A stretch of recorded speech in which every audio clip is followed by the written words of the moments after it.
tribos, povos e raças, muitos virão te louvar. De tantas culturas, línguas e nações, no tempo e no espaço virão te adorar. Bendito seja sempre o Cordeiro, Filho de Deus, raiz de Davi. Bendito seja o seu santo nome, Cristo Jesus, presente aqui. La la la la la la la. Remidos comprados, grande multidão, muitos virão te louvar. Povo escolhido, teu reino e nação, no tempo e no espaço virão te adorar. Bendito seja sempre o Cordeiro, Filho de Deus, raiz de Davi. Bendito seja o seu santo nome, Cristo Jesus, presente aqui. La la la la la la la. E a nós só nos cabe tudo dedicar, oferta suave ao Senhor.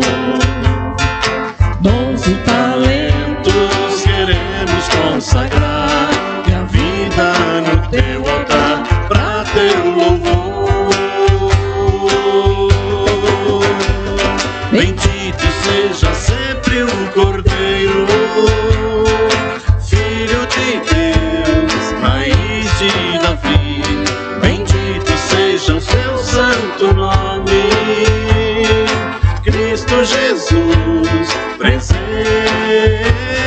aqui. Cristo Jesus, presente aqui. Cristo Jesus, presente aqui.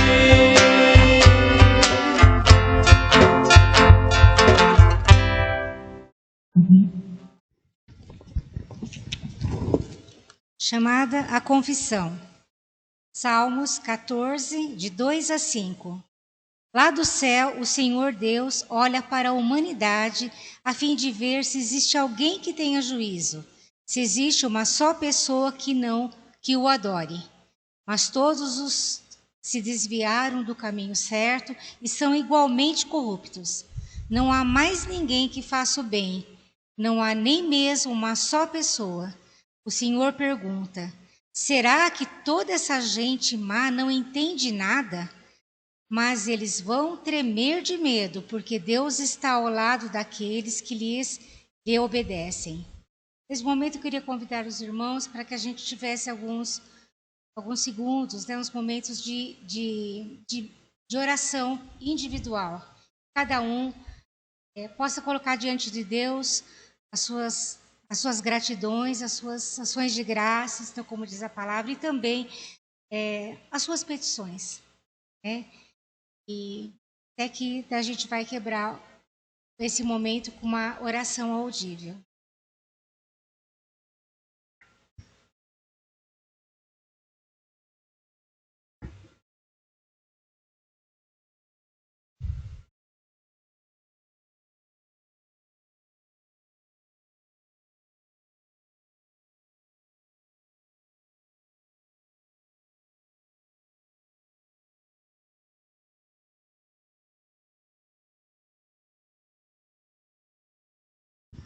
Amado Pai, nós queremos, diante do Teu altar, ó Pai, colocar as nossas vidas em Suas mãos. E neste momento, Pai, queremos estar de joelhos diante de Ti e confessar que somos falhos, que temos muitos problemas, ó Pai, que nós somos infiéis, que nós pecamos a todo momento, que nós somos falhos, ó Pai, e pecamos por ação, por palavras, por omissões, ó Pai. E queremos te pedir, ó Pai, para que tenha piedade de nós, que nos ajude, ó Pai, nessa caminhada de lutas que temos aqui, Pai. Que nós possamos, ó Pai, ter consciência, principalmente, ó Pai, do grande amor que o Senhor demonstrou a nós quando derramou o sangue do seu único Filho na cruz, ó Pai. E assim, com esse sangue derramados, fomos limpos, fomos lavados de todo o pecado, ó Pai. E nós não merecemos, recebemos essa salvação por graça e somos conscientes, ó Pai, que não merecemos, mas pela Tua graça, pelo Teu grande amor, nós queremos agora, neste momento, te prestar muitas graças por isso. Obrigado, Senhor, pelo amor que Tu demonstraste na cruz e que nós estamos neste momento, ó Pai, reconhecendo que é só por esse amor que nós temos acesso à vida eterna. Obrigada, Senhor, e nos ajude o nosso caminhar, ajude os nossos caminhos, nos ajude, ó Pai, a ter mais fé em Ti e depender mais de Ti, ó Pai. Em nome de Jesus, o Teu Filho amado, é que nós oramos. Amém. Queridos irmãos, graça e paz, nosso Senhor Jesus Cristo. Esse é o momento que nós temos a honra e o privilégio de louvar ao nosso Senhor por tudo que Ele tem feito, pelas bênçãos derramadas. E coloquemos-nos em pé.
Amém. Glória a Deus.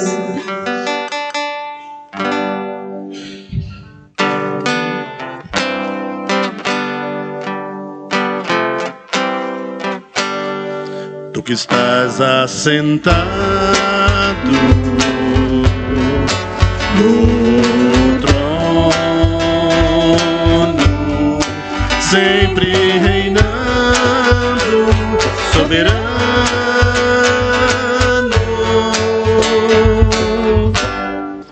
anjos cantando, homens louvando, Deus reunido com seu povo, Alfa, Ômega, Cristo, Filho, ó vem, Senhor Jesus, Alfa, Ômega, Cristo, Filho, ó vem, Senhor Jesus.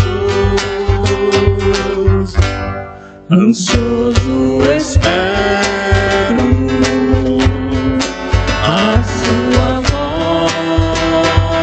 volta, o grande dia em que tu virás. Então subiremos, contigo estaremos para sempre. Aleluia, Maranata, Cristo, Filho, Mestre, ó vem,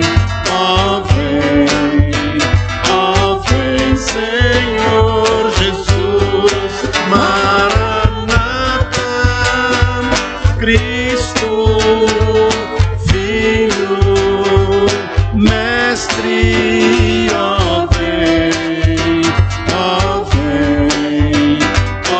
vem, Senhor Jesus, Alfa, Ômega, Cristo, Filho, ó vem, Senhor Jesus.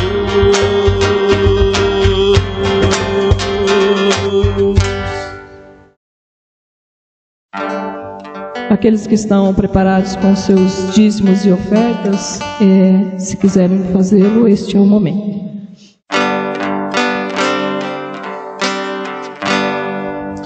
Há momentos que na vida pensamos em olhar atrás. É preciso pedir ajuda para poder continuar. E clamamos o nome de Jesus. E clamamos o nome de Jesus. E clamamos o nome de Jesus. Ele nos ajuda a carregar a cruz. Há momentos que na vida pensamos em olhar atrás. É preciso pedir ajuda para poder continuar. E clamamos o nome de Jesus. E clamamos o nome de Jesus. E clamamos o nome de Jesus. Ele nos ajuda a carregar a cruz. E clamamos o nome de Jesus. E clamamos o nome de Jesus. E clamamos o nome de Jesus. Ele nos ajuda a carregar a cruz. Ele nos ajuda a carregar a cruz. Ele nos ajuda a carregar a cruz.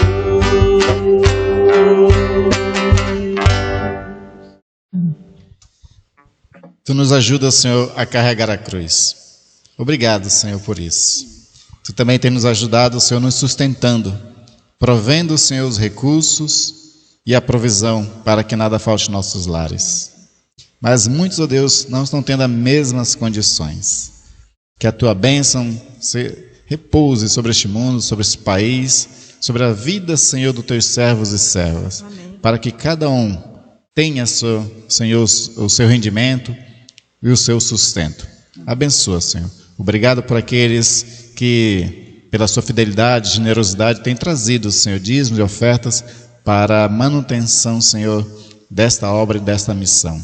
Que os seus celeiros sejam multiplicados. Amém. E que cada semente que eles plantam, eles possam colher 100 vezes mais, ó Pai. Amém. E abre as portas de trabalho, de emprego, Senhor, para os desempregados, para os que precisam, Senhor, também. E prospera todo o teu povo. Assim te peço em nome de Jesus. Também, Senhor, fala conosco nesta hora, onde vamos abrir os nossos ouvidos espirituais para receber a tua palavra.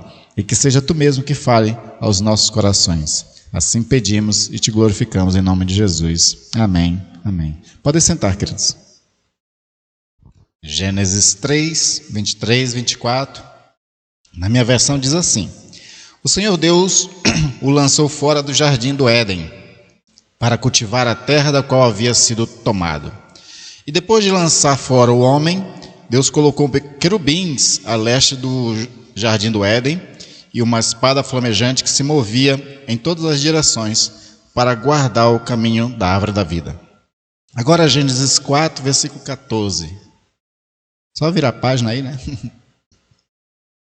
Gênesis 4, 14 diz assim: Eis que hoje me expulsas da face da terra, e da tua presença terei de me esconder. Serei fugitivo e errante pela terra. Serei fugitivo e errante pela terra. Nossa mensagem hoje tem como título Errantes. Na semana passada nós vimos sobre a questão de que Adão e Eva tinham pecado, e eles receberam toda uma condenação por conta disso, e entre essa condenação estava eles não mais poder morar no Éden, no jardim de delícias, no jardim de Deus, onde eles tinham todo o sustento, tinham tudo que era necessário para uma vida feliz. Eles mesmos estragaram aquilo que Deus tinha feito para a felicidade e para uma vida bem-aventurosa da parte deles. E eles foram expulsos desse jardim. No capítulo 4, nós vemos o primeiro fratricídio, né? Um irmão matar outro irmão, como consequência dessa maldade que já estava imperando no mundo. E aí, da mesma forma, assim como Deus tinha expulsado os pais do Éden, agora também Caim, ele também é expulso da terra onde estava, e assim como seus pais, eles se tornam errantes na terra. Como ele mesmo disse, serei fugitivo e errante pela terra. E aí nós vamos entender essa questão dessa vida errante. E aí eu queria trazer para vocês uma historinha pequena a respeito de uma lenda que existe do judeu errante. O judeu errante foi uma lenda que criaram lá no início da era medieval a respeito de um homem. Diz que quando Jesus estava na sua via dolorosa, carregando a cruz em direção ao Gólgota, um judeu que tinha caído na lábia das autoridades judaicas, entendido que Jesus era uma pessoa ruim, que Jesus precisava realmente ser condenado na cruz. Esse judeu, ao ver Jesus caminhando com a cruz, Jesus ele cai num certo momento por conta dos açoites que já tinha levado, da noite mal dormida, porque Jesus ele varou a noite inteira acordado, né? Ele foi preso no início da noite, e aí ele não dorme durante a noite, fica sendo açoitado, e já cansado, já cheio de flagelos, ele tem que carregar a sua cruz, então ele cai no meio do caminho. E esse judeu, que o nome dele é meio esquisito, ele debocha de Jesus e diz: se levanta e vai logo. no sentido de que Jesus deveria carregar a cruz dele mesmo e ser morto no Calvário. A lenda conta que Jesus, ao olhar para ele, diz que, assim como ele estava o condenando a carregar uma cruz para a morte, esse homem ia ficar condenado a viver eternamente. Ele ia ser o último homem a morrer na face da terra.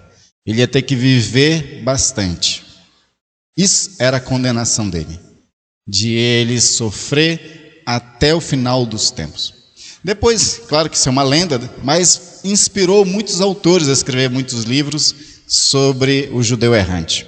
Inclusive, alguns usam o argumento, inclusive, de que a saga dos judeus, do sofrimento, de sofrer holocausto, perseguições, antissemitismo, tem a ver com essa história do judeu errante. Mas, na verdade, não tem, isso é só argumento.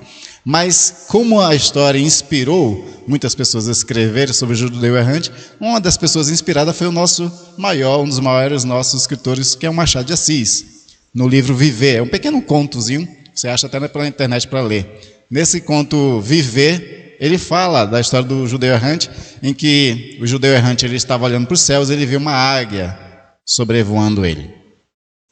E aí ele saúda essa águia com alegria, porque ele já está no limiar da história. Todos os seres humanos já tinham morrido e só tinha sobrado ele. E ele estava feliz, porque se todos já tinham morrido, é porque chegou a hora da morte dele. Ele estava feliz porque ele ia morrer, ele ia descansar, ele ia entrar em repouso. E na cabeça de todo judeu, todos eles esperam um repouso. Hebreus fala sobre essa questão do repouso, né, que todos nós aguardamos um repouso também no Senhor. E aí então ele estava muito feliz, ele começa a cantar nessa felicidade de que ele já chegou finalmente dele, que ele vai morrer, vai parar de sofrer e vai parar de ser errante sobre a terra. De repente ele ouve uma voz, que é o Prometeu. E aí Machado de Assis une a lenda judaica, né, judaico-cristã, com a lenda grega. O Prometeu é aquele da mitologia grega, que ele criou os seres humanos e deu fogo ao homem. E o fogo era um símbolo naquela época grega da técnica, da profissão, de poder você com fogo forjar instrumentos e as coisas, né? Só que o Prometeu, por ter criado seres humanos e ajudado os homens com o fogo, ele foi amaldiçoado pelos outros deuses. E aí a maldição de Prometeu é que ele nunca ia morrer, né? E de que ele ia ter eternamente o fígado dele comido pela águia. Justamente aquela águia que o judeu errante tinha visto. E eles começam a discutir um com o outro, nessa questão de que são dois condenados a viver eternamente. E aí o Machado de Assis faz essa brincadeira, na verdade, de que está difícil para o judeu errante morrer porque o Prometeu nunca vai morrer. E aí o Prometeu, para dar uma alegria para ele, diz que vai proporcionar para ele um novo mundo para que ele possa viver, já que ele vai viver eternamente, mas ele viver de uma forma melhor, meio que dá uma redenção para ele. Mas essas histórias, tanto Machado de Assis como a lenda do judeu errante, mostra para nós o que de fato a lenda quer dizer. A lenda quer dizer que todos nós somos pessoas errantes, andamos errantes pelo mundo. E essa caminhada que nós estamos vivendo no mundo, a qual outros autores chamam de jornada, essa jornada tem sido errante.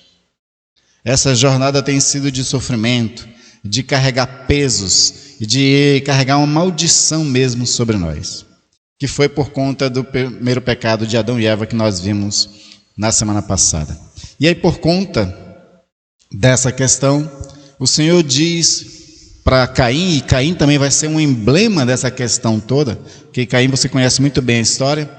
Abel, ele fez um sacrifício que foi agradável a Deus, Caim fez um sacrifício também, mas não foi agradável a Deus. Ele mesmo se aborrece, Deus não se aborreceu com o sacrifício de Caim, mas o próprio Caim se aborrece por essa questão, e aí ele vê o irmão como rival, fica com inveja do seu irmão e mata o seu irmão. E aí ele também vai carregar o pecado dos seus pais e também vai se tornar esse errante sobre toda a terra e amaldiçoado. E aí então o Senhor diz para esse Caim lá em Gênesis 4:12 o seguinte: quando você cultivar o solo, ela não lhe dará sua força, você será fugitivo e errante pela terra. Ou seja, a vida vai ser sempre difícil para você. E a vida tem sido difícil para o ser humano desde então. Antes do pecado, o homem poderia ter tido uma vida mais tranquila. Ele ia trabalhar, ele ia continuar tendo a questão de cultivar a terra. Só que a terra ia ser mais propícia, porque não existia maldição. Existiria uma perfeita relação entre seres humanos e Deus, e seres humanos e a natureza. A terra ia produzir tudo o que fosse necessário para o ser humano sem dificuldade nenhuma. A ideia era a felicidade plena mesmo. Só que agora, por conta, desde Adão e Eva, e com Caim que já acaba recebendo tudo isso, ele não vai ter facilidade em nada. O seu sustento nunca vai ser fácil. A sua vida nunca vai ser fácil. E aí, por conta também dessas dificuldades, em vez de o homem buscar uma redenção, o homem se afunda cada vez mais. Que é uma das coisas que é impressionante no ser humano. Quando as coisas vão mal, em vez de ele parar, sentar, refletir, fazer as contas e tentar acertar o caminho, na verdade ele se aborrece mais ainda, fica cada vez mais irado, fica mais frustrado, fica mais rebelde, e aí faz mais coisa errada. Isso faz parte da natureza do ser humano. A ponto de que lá em Gênesis capítulo 6, versículo 5, diz o seguinte: o Senhor viu que a maldade das pessoas havia se multiplicado na terra e que todo o desígnio do coração delas era continuamente mau. O homem é como aquele salmo diz, né? Uma onda chama outra onda, né? E aí o homem vai se afundando cada vez mais. Porque desde Adão entrou a maldade no mundo. E aí a maldade começa a imperar. O homem se torna escravo do pecado, se torna escravo dos seus desejos já corrompidos. Só que, paralelo à maldade do homem no mundo, existe também a graça de Deus. Calvino, que é um teólogo que deu base para a teologia reformada, ele diz algumas coisas que o pessoal um pouco que esquece. Porque a teologia reformada em geral, e principalmente os mais fundamentalistas, dão muita ênfase à questão da depravação total do ser humano, né? De que o homem é totalmente corrupto. Calvino ele tem uma visão um pouco diferenciada. Ele vai dizer nas suas institutas o seguinte, né, que em cada época existem pessoas que, guiadas por natureza, se empenham pela virtude durante toda a sua vida, né? Embora haja lapsos de uma conduta imoral. Ou seja, existe maldade no mundo, o homem está corrompido, mas em todas as eras sempre existem pessoas guiadas pela natureza que se empenham pela virtude. Ou seja, existem pessoas virtuosas por aí. Existem pessoas que não dão margem para toda a sua natureza corrupta. Tem pessoas que não cedem aos seus desejos corrompidos. Ele vai dizer mais: por meio do próprio zelo de sua honestidade, elas têm dado provas de que há alguma retidão em sua natureza. E aí ele finaliza dizendo o seguinte: esses exemplos parecem advertir-nos contra o sentenciarmos a natureza do homem como totalmente corrupta, porque alguns homens têm por seu impulso não somente sido excelentes em obras notáveis, mas também se comportando de maneira honrosa durante a vida. E a gente de fato observa que existem pessoas boas, que apesar da sua corruptibilidade, apesar de sua maldade, mas elas freiam e procuram ser honradas, serem verdadeiras, fazer coisas corretas. E qual é o ingrediente que faz com que essas pessoas consigam isso? Calvino conclui que é a graça do Senhor. Ele diz assim: deve ocorrer-nos que, em meio a esta corrupção da natureza, há algum lugar para a graça de Deus. Não a graça que purifica essa natureza, e sim a graça que restringe a natureza corrupta. Ou seja, ele está dizendo assim que ele está meio que diferenciando. Existem duas graças. De fato, a teologia reformada vai falar de duas graças. Existe a graça comum, que Deus derrama sobre justos e injustos. Como Jesus disse, o sol de Deus nasce sobre justos e injustos. Então Deus abençoa com a sua graça todo mundo. E essa graça comum de Deus, ela freia em muitos momentos a maldade do ser humano. Porque se essa graça não freasse, nós viveríamos pior do que foi a era medieval. Se você lembra das aulas de história, né, na escola, você lembra que o período medieval foi o mais bárbaro que já existiu. O número de mortes se matava por pequenas coisas naquela época. Existia violência a rodo, como diz por aí, né? Mas era a graça de Deus que freia para que a maldade não seja total no mundo.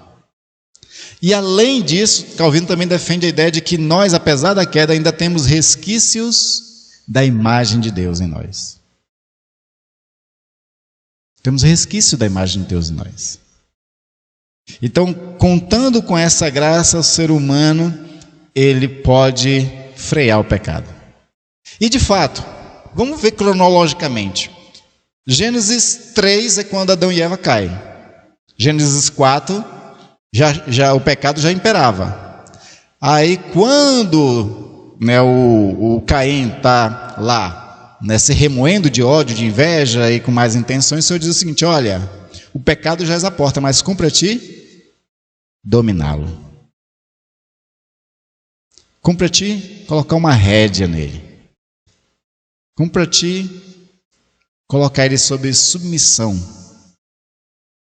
Então o Senhor está mostrando para nós que é possível sim a gente frear toda a maldade do mundo. Só que, no entanto, quando a gente olha para a história humana, salvo essas pessoas que de alguma forma conseguem, com a graça de Deus, reprimir toda essa maldade, toda essa corruptibilidade no seu coração, mas a maioria é como o Salmo 119, 176 diz: ando errante como ovelha perdida. São pessoas que estão dentro do padrão de Gênesis 6. Pessoas que têm maldade no coração, que faz multiplicar a maldade e que todo o desígnio dela é continuamente má. A ponto de Jeremias chegar e dizer o seguinte: olha, enganoso é o coração do ser humano e totalmente corrupto. Quem o conhecerá? Tem outra tradução que diz que é desesperadamente corrupto. Parece que a pessoa está desesperada, sabe, em fazer o que é mal.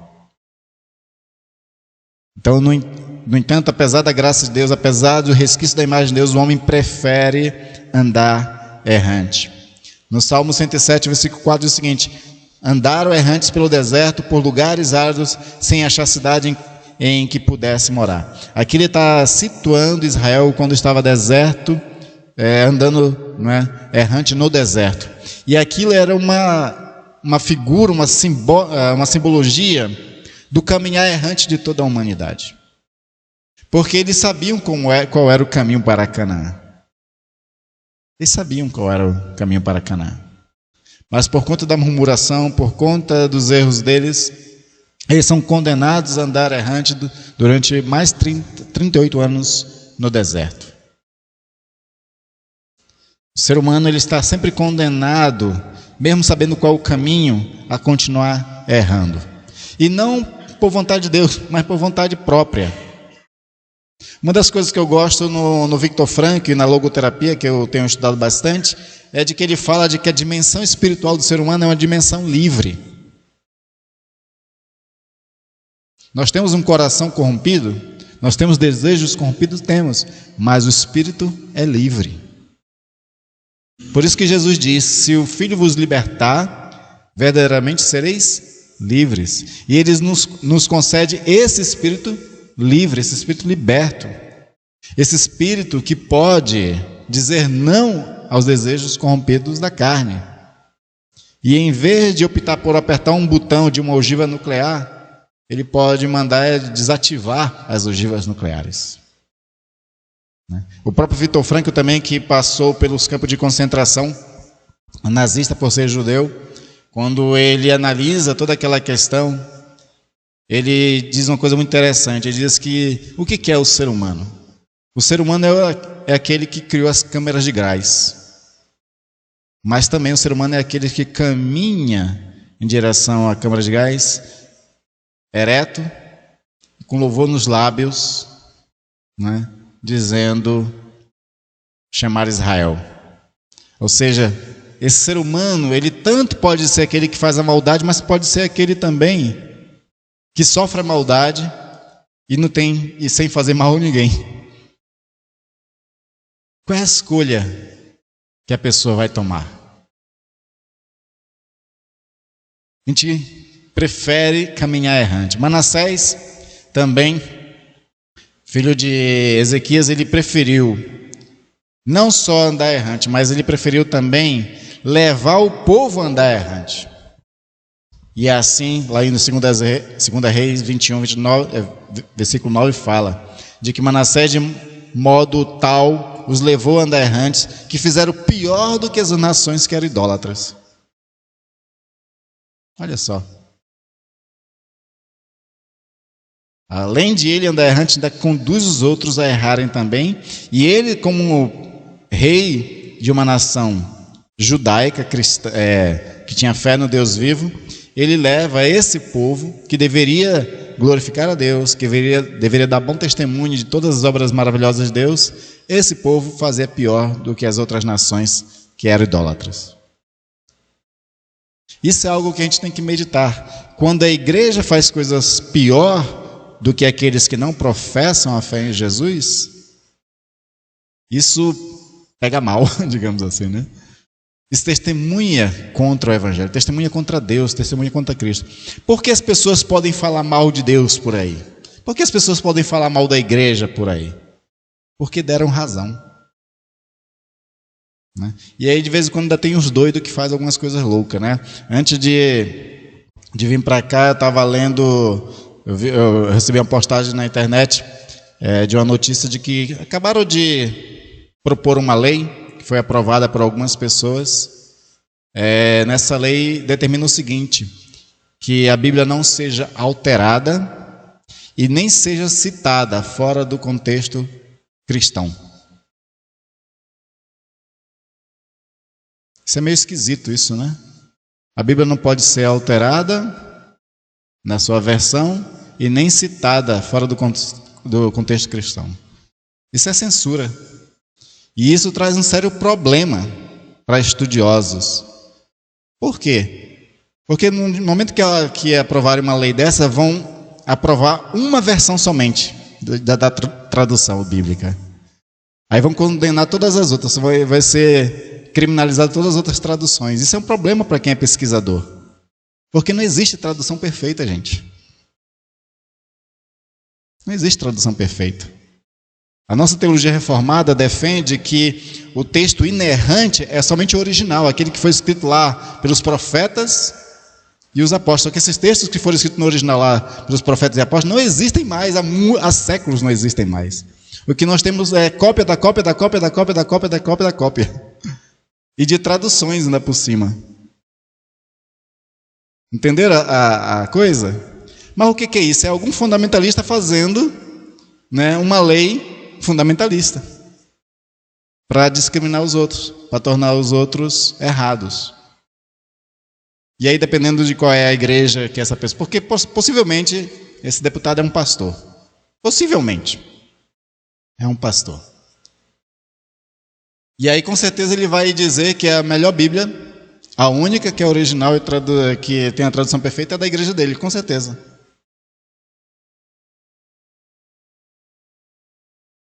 E a consequência?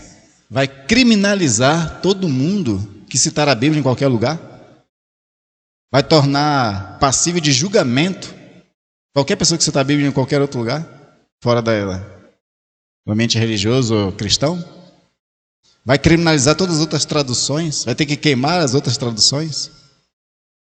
Estão entendendo a lógica? Para mim, isso é uma ação de um errante. Eu espero que outros tenham mais juízo, né? Dos 513 deputados, outros tenham mais juízo e não aprovem um negócio esdrúxulo desse. Não faz o menor sentido uma coisa dessa. Mas parece que pessoas errantes querem criar situações para poder condenar os outros, julgar os outros. Já não basta o número de prisioneiros que nós temos no país? Daqui a pouco a gente vai ter que ser preso porque está citando a Bíblia uma tradução diferente. Não é? Não faz o menor sentido. É um errante querendo levar os outros ao erro também. Assim como Manassés. E Jeremias diz o seguinte: até quando você andará errante, ó filha rebelde? Essa pergunta ela é emblemática porque é uma pergunta para Israel. Quando Jeremias fala sobre isso, Israel já está vivendo totalmente errado diante de Deus, tomando caminhos de idolatria, caminhos da injustiça, caminhos distantes da vontade de Deus. E a consequência desse andar errante é de que eles vão ser invadidos, primeiro pela Síria, depois pela Babilônia, vão ser expulsos da terra novamente, como Adão foi expulso do Éden, como Caim foi expulso da terra onde ele estava. Agora Israel vai ser expulso da sua terra e vai caminhar errante, porque já é errante também. E aí, voltando ao texto de Gênesis 3, 23, 24, no 24, traz uma coisa muito interessante. Diz que o Senhor Deus colocou um anjo e uma espada flamejante num lugar específico para guardar o caminho da árvore da vida. No versículo 24, no finalzinho diz isso. Para guardar o caminho da árvore da vida.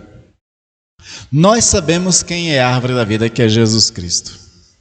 Aqui para Adão foi proibido ele acessar esse caminho que leva à árvore da vida. Só que Jesus ele tira esse caminho na nova aliança.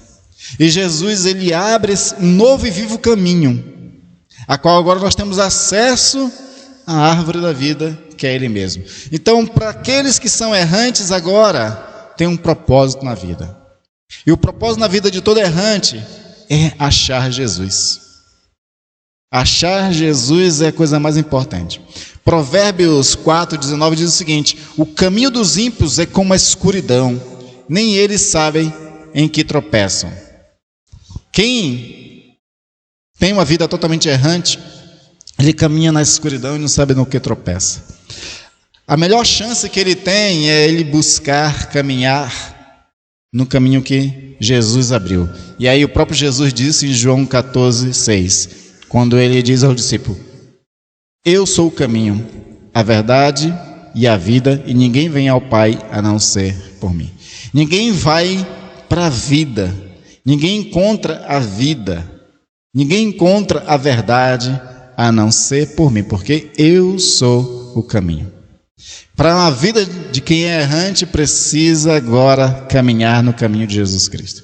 O bom do caminho de Jesus Cristo é que mesmo a gente sendo errante, se a gente se atentar para os sinais, para as placas desse caminho, a gente não erra. E nós temos a placa e os sinais, que diz quando é para a direita, quando é para a esquerda, quando é para seguir, quando é para parar. Tem todas as sinalizações das Sagradas Escrituras quando a gente caminha com Jesus Cristo. E o que a gente acha quando a gente acha Jesus? A gente acha a verdade. Provérbios 10:17 diz: o caminho para a vida é de quem guarda o ensino, mas o que abandona a repreensão anda errante. Então, quando a gente caminha para a vida, quando a gente caminha com Jesus Cristo, a gente guarda o ensino dele. A gente encontra a verdade dele. A gente encontra a verdade suficiente. Aquela verdade que alimenta a alma. Aquela verdade que tira todas as dúvidas, todos os temores. Aquela verdade que faz sentido. E uma verdade que nos leva a crer cada vez mais no Senhor. O que a gente acha quando a gente caminha com Jesus Cristo? A gente acha a própria vida, como ele mesmo diz: a vida estava nele, a vida era a luz dos homens. A gente acha a vida. No caso de Adão, ele só achou a morte por querer caminhar errado. No caso de Caim, ele só achou a morte. No caso daqueles de Gênesis 6, também só encontraram a morte na sua vida errante. Lembra que Gênesis 6 é o capítulo que vai iniciar a narrativa do dilúvio, onde toda aquela geração vai morrer, exceto Noé e a sua família. Caminhos diferentes de Jesus só conduz à morte. Lembra quando Jesus diz isso? Há caminhos para o homem que parece bom, mas o seu final conduz à perdição. O caminho dele, apesar de ser estreito, apesar de às vezes ter pedregulho, apesar de às vezes ser espinhoso, mas conduz à vida e à vida eterna. O que a gente acha quando a gente acha Jesus, quando a gente caminha com Jesus? A gente acha refrigério. Lá no Éden, Adão e Eva, eles tinham 4 braços de rio. E o rio, a água simbolizava vida, simbolizava sustento, simbolizava refrigério. E em Jesus Cristo a gente encontra tudo isso, a gente encontra esse refrigério. Jesus diz o seguinte lá em João 6,35: Eu sou o pão da vida, quem vem a mim jamais terá fome, e quem crê em mim jamais terá sede. Porque em Jesus a gente encontra tudo que a gente precisa. O pão aqui e a água que Jesus coloca aqui é para simbolizar essas coisas básicas que nós precisamos da vida. E nós encontramos em Jesus todas essas coisas básicas. A gente encontra em Jesus tudo aquilo que a gente precisa. Porque esse Jesus, ele é aquele bom pastor do Salmo 23. Que nos leva às pastos verdejantes, às águas de descanso. E ainda que a gente caminhe pelo vale da sombra da morte, a gente não tem medo porque ele está conosco. É isso que a gente acha em Jesus quando resolve deixar de ser errante e começar a caminhar com Jesus. Enquanto não caminhamos com Jesus, a gente vai continuar errando, continuar falhando, continuar se frustrando e encontrando a morte. Só caminhando com Jesus que a gente consegue acertar o caminho, encontrar uma vida abundante, encontrar a verdade, encontrar refrigério, encontrar consolo, conforto, abrigo, proteção e tudo mais que nós precisamos. Só nele encontramos isso. É só em Jesus que a gente vai encontrar também quais são os verdadeiros comportamentos que nós temos que ter. Quais são as verdadeiras atitudes que nós devemos ter. Nós estamos caminhando errantes. A humanidade está caminhando errante. Jesus Cristo é a única solução. Enquanto não olharem para Cristo, enquanto não caminharem com Cristo, não terão comportamentos certos. Todos os caminhos serão errantes. Porque apesar de o homem ter a liberdade para escolher o certo, nós vemos ao longo da história que preferiu caminhar errante. Que isso não seja conosco. E que os nossos corações e nossos lábios manifestem o pensamento de Cristo, os caminhos de Cristo, os ensinos de Cristo, a verdade de Cristo. E que as nossas orações seja para que esse Cristo que veio trazer paz, ele possa estabelecer paz nesse mundo também. Nós vamos ficar em espírito de oração enquanto o coral canta um cântico para nos inspirar a orar.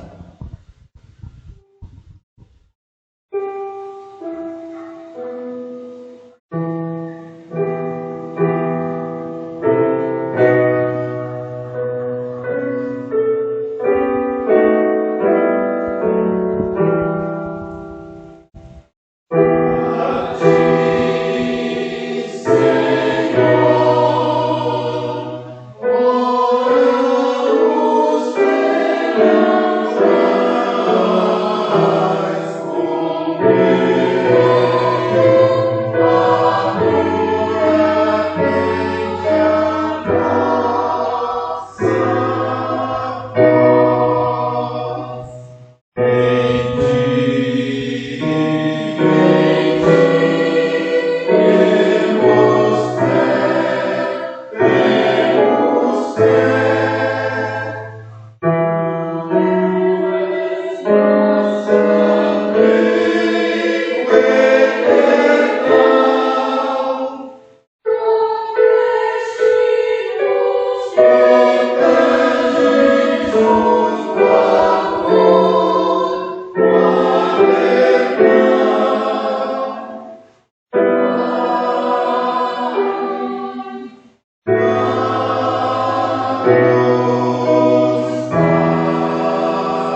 instrumento de evangelização, instrumentos de consolo, instrumento de conforto, instrumento que seja bálsamo para a vida das pessoas.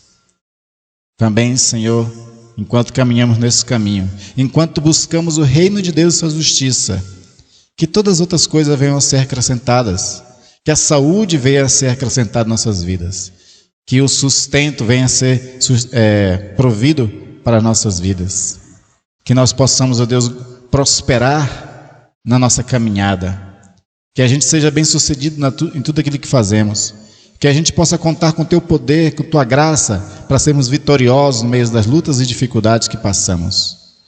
Pai Santo, fica conosco e nos abençoa em nome de Jesus. Vamos ficar de pé, queridos, vamos orar a oração que Jesus nos ensinou. Oremos. Pai nosso que estás no céu, santificado seja o Teu nome, venha a nós o Teu reino, seja feita a Tua vontade, assim na terra como nos céus. O pão nosso de cada dia nos dai hoje, perdoa as nossas dívidas, assim como nós perdoamos aos nossos devedores. Não nos deixes cair em tentação, mas livra-nos do mal, pois Teu é o reino, o poder e a glória para sempre. Amém. Receba a bênção. Que o Senhor vos abençoe e vos guarde. Que a paz do nosso amado Cristo Jesus, juntamente com a sua graça, com o amor de Deus, com as consolações e força do Espírito Santo, esteja sobre cada um de vocês, sobre sua casa, desde agora e até a vinda de Cristo Jesus nosso Senhor, que vai estabelecer a paz plena e o caminho eterno. Amém. Amém.